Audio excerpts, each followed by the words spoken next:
Up next, the Broncos and Browns are set to do battle in a series that's been dominated by Denver. They'll look to make it 13 wins in their last 14 against Cleveland. It's Week 7, and the action is just moments away.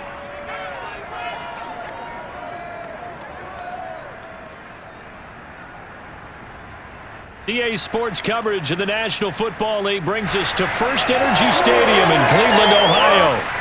This was the scene a few minutes ago. The dog pound in full roar as their Browns emerge from their tunnel. They're ready to go as they get set to match up with the Denver Broncos.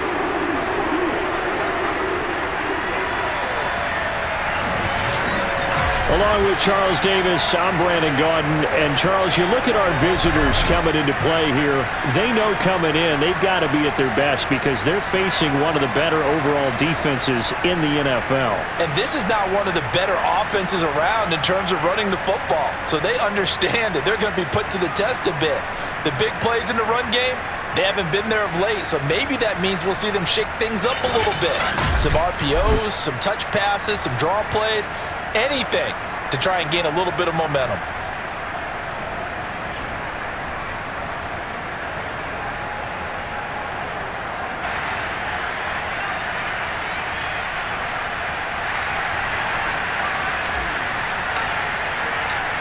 Getting toward the halfway point of the NFL season. Week 7 is underway on EA Sports. Taken in at the 3. And makes it across the 20 as his guys will set up shop at the 23-yard line. And the Denver offense ready to take over for the first time. Get a look at their 8th-year quarterback. His first season as a Bronco, though, Teddy Bridgewater. And he made both sides happy last week, didn't he? Yeah, 3-3. I mean, his guys, they caught 3 touchdown passes, but he threw 3 interceptions. Gotta get off of that schneid and get back to just throwing touchdown passes and taking care of the ball better.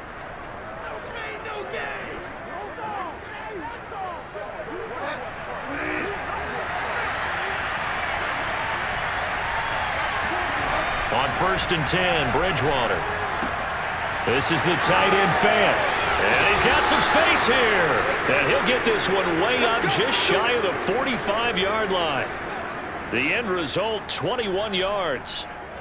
And what a nice example there of a tight end doing exactly what he needs to do. How about how he worked his way to the outside, made sure he secured the catch, and then anything after that, we count that as a bonus. And indeed, he gets enough for the first down.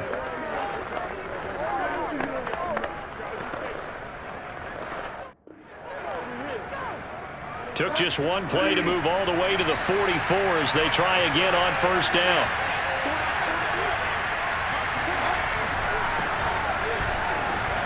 They run on first down as they get about 3. 2nd and 7 forthcoming. 2nd down and 7.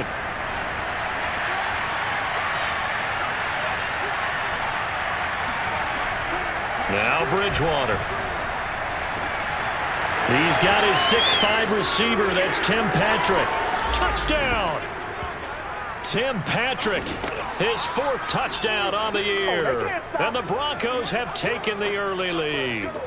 Well, fair to say that when you're looking at guys that can run like the wind, you often find them at the wide receiver position, and that was special there. And that's the kind of play where you have to kind of catch your breath afterwards. So just give me a second here, because when he shifted into high gear, he was an absolute blur out there. No substitute for speed. We talk about that all the time.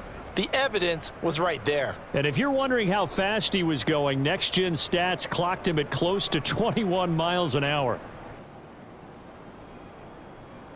On here, Brandon McManus for the point after.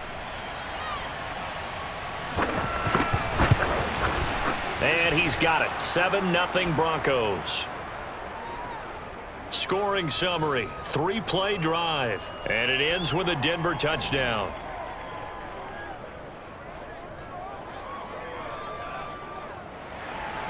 After the touchdown, here's McManus now to kick it away. And this will not be returnable. It's out of the back of the end zone for a touchback. So here are the Browns under head coach Kevin Stefanski. They'll be led by the veteran in his 10th NFL season. From Houston, here's Case Keenum.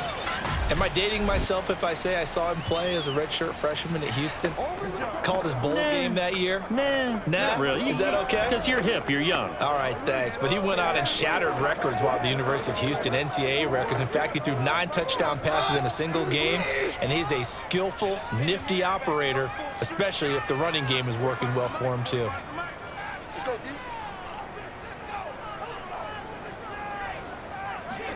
On first down, Keenum. Caught left side, it's Beckham. And he's upended at the 33 following a good pickup of 8. The numbers for Beckham in last week's effort. 5 catches, 79 yards. And that was a nice job there pulling that one in. Now, this is an offense that will certainly spread the ball around a bit, and this is a guy that defenses had better focus on. Here's a 2nd and 2 now from the 33.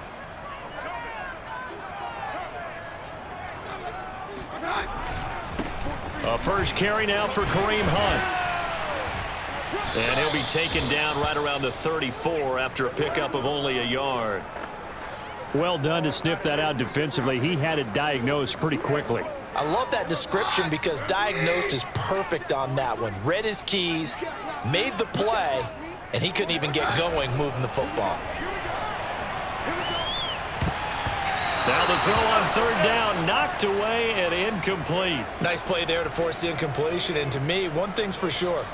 When you're the underdogs and you're playing on the road, you absolutely have to get takeaways. You've got to get the ball from them. Yeah, win that turnover battle, going to be key. They didn't get one there, but you get the feeling they keep making plays like that, they might just get a few. Yeah, once you get one, defensive teams think they come in bunches. On 4th down, here's Jamie Gillen on to punt.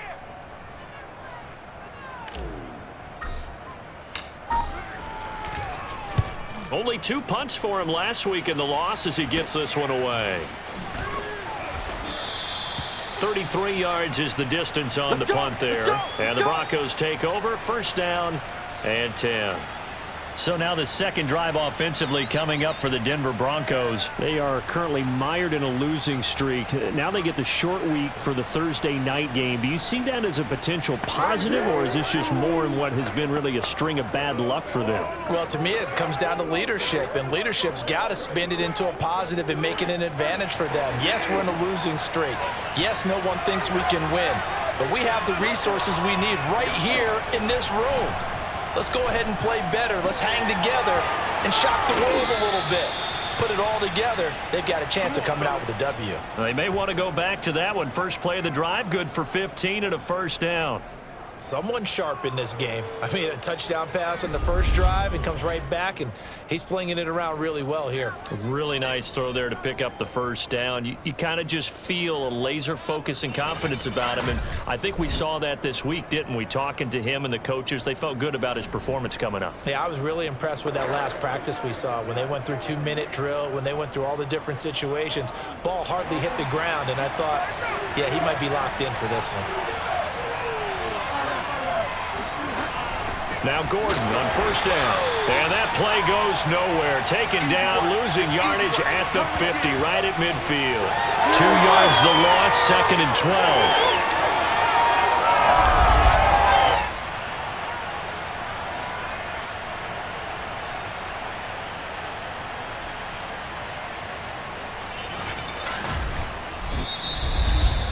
12. After 1, 7-0 on EA Sports. Broncos football as we begin quarter number 2. As they've got it 2nd down and 12.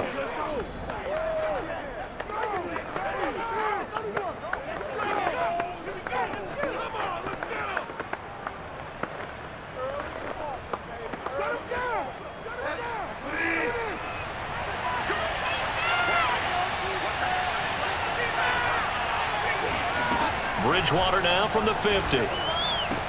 Throwing the out route incomplete. It's Moore. And he's able to take it across midfield before going out of bounds. If you're running out route, it's likely you're going to end up near the sideline. And what did we just see there? Toe tap. You got it. The benefits of practice. Toe tapping, foot dragging, picking it up, and making sure it was a catch. They'll need to get this to the 38. That's where the 1st down marker is here on 3rd. Sets up the screen to Gordon. And the tackle going to be made at the 41 as they stop him a few yards short of the first. He did his best to just get 4 out of that, but not enough. And now 4th down. Now Bridgewater on 4th down. And this is caught. He hits more. And brought down, but able to get it to their 30-yard line.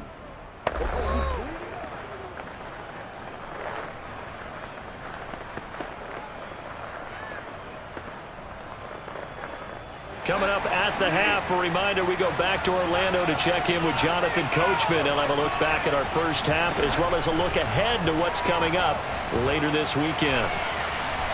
Flush to his right, and he will not make it back to the line of scrimmage as he's going to be taken down. Malik Jackson, the 6'5" D tackle with a sack. I spent a lot of extra time preparing for this game watching this offensive line because they gave up 5 sacks last week in their loss. They just gave up another one now. They don't seem to be working together as a cohesive unit. Right? 4 guys might have it right, but the 5th guy is giving something up. They've got to find a way to all get on the same page.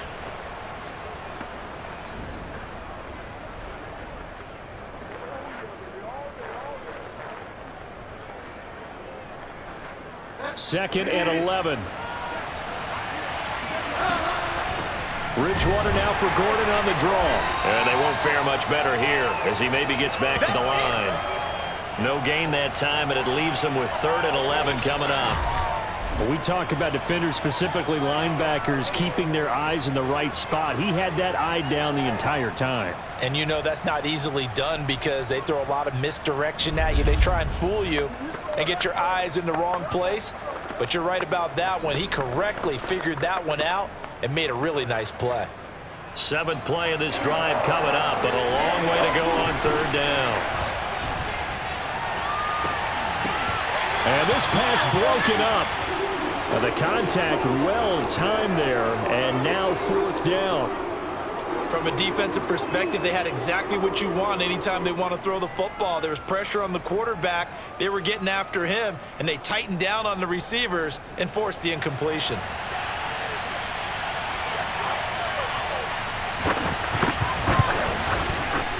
And McManus able to put it through, and the lead moves to 10-zip. So that, Charles, a season long right there. And you know who's really excited about that? The special teams coordinator, because he's the one who has to tell the head coach in pregame, this is where we trust him from. This distance, he can hit it, and he repaid that trust by knocking that one right through. After splitting the uprights, McManus to kick it away. From the 6. And not much happening on the return as he'll get this to about the 23. Let's go, boys. Bring it on. The Browns now going to take over late in this first half. And with a little under a minute remaining, they may try to put something together here just to try to cut into that deficit.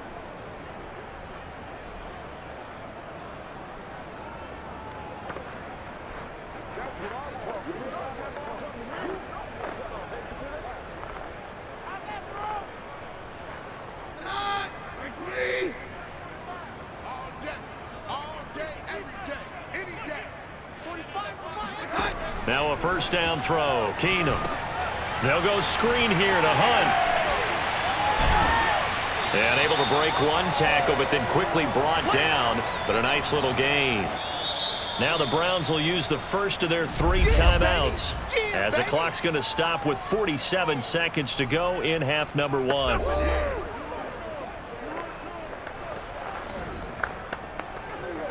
A good gain on first has him set up with 2nd and just a couple of inches now from the 29.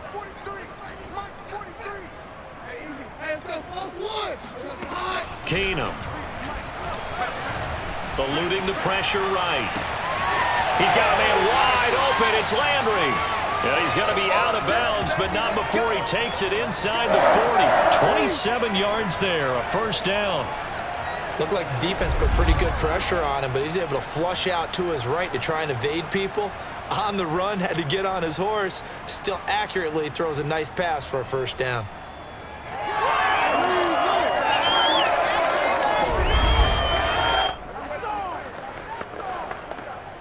1st and 10 here. And, you know, if they could just get 3 out of this, something about whittling it to a one-score game at half that might provide a psychological boost. Escaping the pressure right. He completes it to Beckham. And now look at this. Big gain, but a fumble. It's picked up by the Broncos. A lot of talk this week about ball security. In fact, they added an extra period in practice to be more secure with the ball. It didn't work out there. Well, sometimes you just get overexcited during the game. You may all of a sudden make your catch, see some open field, and decide you're going for it, and not realizing that danger lurks while you're doing so. And there's your end result right there. And now, as with every potential turnover, they're going to take a second look at this just to make sure. Now the question, was the knee in fact down before this ball comes loose? And is the video convincing enough to overturn it? A lot of factors here. Remember, you also need clear possession of football afterwards. This is a tough one to overturn.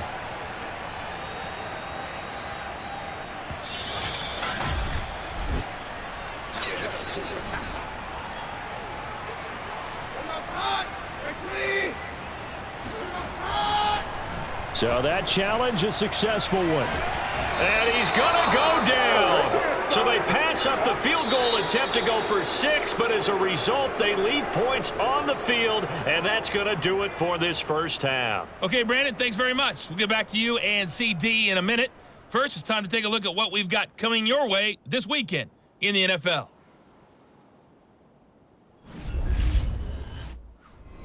Some good games to look forward to in the early window, especially the one in Baltimore. A big one coming up for the Ravens as they'll square off against the Cincinnati Bengals. Then later, they'll let the sun die down a bit in Tampa. A late start here in Florida, where it'll be the Buccaneers taking on the Chicago Bears. Then, on Sunday night, the Niners making their second appearance of the year on Sunday night. This time, they host Indianapolis at 8:20 Eastern. Moving on, let's take a look at the next-gen stats for the Broncos in that first half. And even though they've got the big cushion, I would imagine they'd like to see a little more out of their passing game. Pretty pedestrian numbers through 2 quarters of play. Meanwhile, for the Browns, they did not have quite the same amount of success in the passing game that their counterparts did, as you get a look at the numbers there. Final adjustments being made in the locker room. We're just about set for the second half from Cleveland, and to bring it your way, we go back up to Brandon and Charles. All right, Coach, thank you, and we welcome everyone back for quarter number 3. The Browns going to see the football first, but they trail here as we resume play on EA Sports. Fielded just outside the goal line. And he won't get this to the 20-yard line as he's down at the 19. The Browns offense getting set to go to work here to start the third. And they're still very much in this game, although they do trail. What's the game plan, Charles, for the second half? It might be a little counterintuitive because most people will think losing equals passing the ball more, but I'd establish the running game. They kind of went away from it in the first half. I think if they get back in balance, it'll help them when they put the ball back in the air. And down he goes. Keenum is sacked. Barreling in for the sack, Shelby Harris. Throwing on 2nd and long. Keenum toward the center of the field, but it's incomplete. I'm getting the sense that this offense is getting frustrated. Here we are into the third quarter, and they've had plenty of opportunities to get in sync. Thus far, that hasn't happened. They're looking for answers both on the sidelines and in the huddle looking at each other. And he is going to have a Browns first down as they're able to get the third down conversion. And time to give some credit to the big fellas, the offensive line here, because you've got to have good protection on crossing routes because you got to give your receiver time to work all the way across the field. That time able to scan the field, spot his receiver moving left to right, and make a good, accurate throw. Thank you, guys.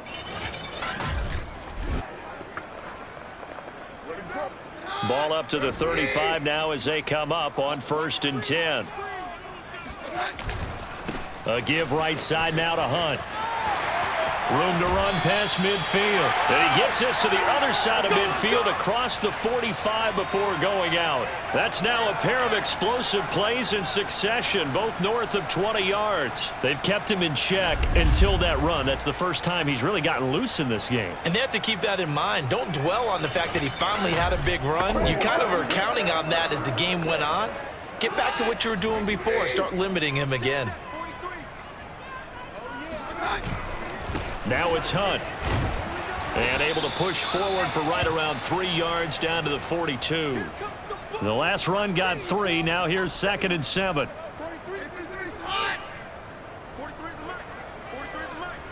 Let's set a tone, fellas. Let's set a tone. Check.